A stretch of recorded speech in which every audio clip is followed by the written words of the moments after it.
बुलेटिनची सुरुवात आताच्या सगळ्यात महत्त्वाच्या आणि मोठ्या बातमीने आपण करूयात। शिवसेनेच्या मानसी काळोखे यांच्या पतीची हत्या करण्यात आली।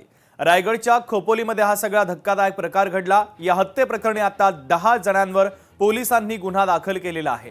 राष्ट्रवादी काँग्रेसचे नेते सुधाकर घारे, भरत भगत, रवींद्र देवकर यांचा प्रमुख आरोपींमध्ये समावेश आहे। मंगेश काळोखे यांची हत्या करून मृतदेह हा रस्त्यावरती फेकून देण्यात आला होता। मृतदेह खालापूरच्या ग्रामीण रुग्णालयामध्ये शवगृहामध्ये सध्या ठेवण्यात आलाय। शिवसेनेचे आमदार महेंद्र थोरवे संध्याकाळी 7 वाजेपर्यंत खोपोलीमध्ये पोहोचण्याची शक्यता आहे। मात्र या परिसरामध्ये तणावाचं वातावरण देखील निर्माण झालं होतं। खोपोलीमध्ये सध्या पोलिसांचा मोठा बंदोबस्त आहे, तर बाजारपेठा देखील बंद ठेवण्यात आलेल्या आहे। तर या हत्येप्रकरणी आता गुन्हा दाखल करण्यात आलाय। 10 जणांवर पोलिसांनी कारवाई केली आहे। अत्यंत दुःख होतंय, कारण निवडणूकचा निकाल 21 तारखेला लागतोय काय आणि 1 आठवड्यामध्येच तिच्या पतीची हत्या होते काय, हे दुर्दैवी बाब आहे। कारण ते त्यांना काळोख्याच्या पत्नीला म्हणजे काळोख्यांना ते निवडणुकीत हरवू शकले नाहीत आणि म्हणून त्या राष्ट्रवादीच्या जिवारी लागलेला असावा असं आम्हाला वाटतंय। महेंद्र शेठ थोरवे यांना विजय मिळवून देण्यासाठी खोपोलीमधून 6-6.5 हजारचा लीड मिळवून दिला होता, तेव्हा हा अग्रगण्य होता। आता पण सत्ता आणण्यामध्ये ह्याचा सिंहाचा वाटा आहे आणि म्हणून करता मला वाटतं की आज ही खेळी करून यांनी हा डाव साधला असावा, बाहेरच्या लोकांना बोलून। पण हरकत नाही आहे, त्याचं दूध का दूध पाणी का पाणी होईल आणि आता जे कोण असतील त्यांना पोलिसांनी पकडावं आणि मग पुढचं काय ते आम्ही बघतो। तर या प्रकरणासंदर्भातली भरत गोगावलेंची प्रतिक्रिया देखील आपण ऐकलेली आहे। आमचे प्रतिनिधी भारत गोरेगावकर सुद्धा जोडले जातात आहे।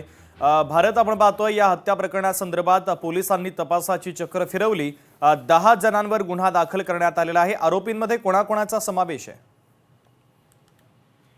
शुभम, सर्वात महत्त्वाची अपडेट म्हणजे मंगेश काळोखे यांची आज सकाळी हत्या झाल्याचं उघड झालं होतं आणि त्यानंतर एकूणच रायगड मधलं, विशेषतः खोपोली मधलं जर वातावरण आपण पाहिलं तर प्रचंड तणावपूर्ण वातावरण या ठिकाणी निर्माण झालेलं आहे। वेगवेगळे तर्कवितर्क काढलेले जात असताना, मोठा पोलीस बंदोबस्त असताना अखेर मयत जे झालेले आहेत याच्यामध्ये ज्यांची हत्या झालेली आहे, मंगेश काळोखे यांच्या पुतण्याच्या नावाने फिर्याद जी आहे ती पोलिसांनी घेतलेली आहे। त्यानुसार एकूण 10 जणांवरती गुन्हा दाखल करण्यात आलेला आहे। जी फिर्याद पोलीस ठाण्यामध्ये खोपोलीच्या देण्यात आली आहे त्याची एक कॉपी आता लोकशाहीच्या हाती आहे। त्यानुसार जी तक्रार दिलेली आहे त्या तक्रारीमध्ये असं म्हणणं आहे की सकाळी साधारणतः 6:45 वाजण्याच्या सुमारास माझे चुलते म्हणजेच मंगेश काळोखे हे मुलींना शिशु मंदिर स्कूल खोपोली येथे सोडण्यासाठी गेले होते। मुलींना शिशु मंदिर स्कूल येथे सोडून परत येत असताना साधारण सकाळी 7 वाजण्याच्या सुमारास जयाबार समोरील चौकात विहारी खोपोली येथे त्यांचा दर्शन रवींद्र देवकर, सचिन संदीप चव्हाण आणि इतर 3 इसमांनी त्यांचा पाठलाग केला असा त्यांच्यावरती आरोप करण्यात आलेला आहे।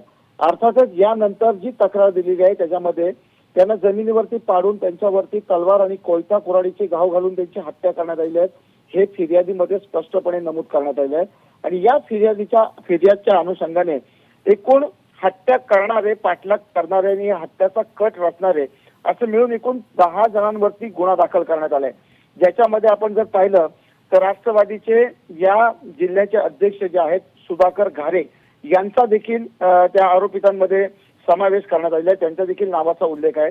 त्याचबरोबर राष्ट्रवादीचे जे प्रवक्ते आहेत जिल्ह्याचे, भरत भगत यांचा देखील त्याच्यामध्ये समावेश केला आहे। एकूणच 10 जणांचे आहे, ज्याच्यामध्ये रवींद्र परशुराम देवकर, धनेश देवकर, सुधाकर परशुराम घारे, भरत भगत, रवींद्र परशुराम देवकर, दर्शन रवींद्र देवकर, धनेश रवींद्र देवकर अशी त्यांची नावं आहेत। एकूण 10 जणांच्या विरोधामध्ये खोपोली पोलीस ठाण्यामध्ये हत्येचा कट रचणे, पाठलाग करणे आणि प्रत्यक्ष हत्या करणे असा गुन्हा नोंदवण्यात आलेला आहे। शुभम, ठीक आहे भारत, आता या संदर्भात पोलीस अधिकची कारवाई काय करतात हे पाहणं तितकंच महत्त्वाचं असेल। तुर्तास दिलेल्या माहितीबद्दल धन्यवाद।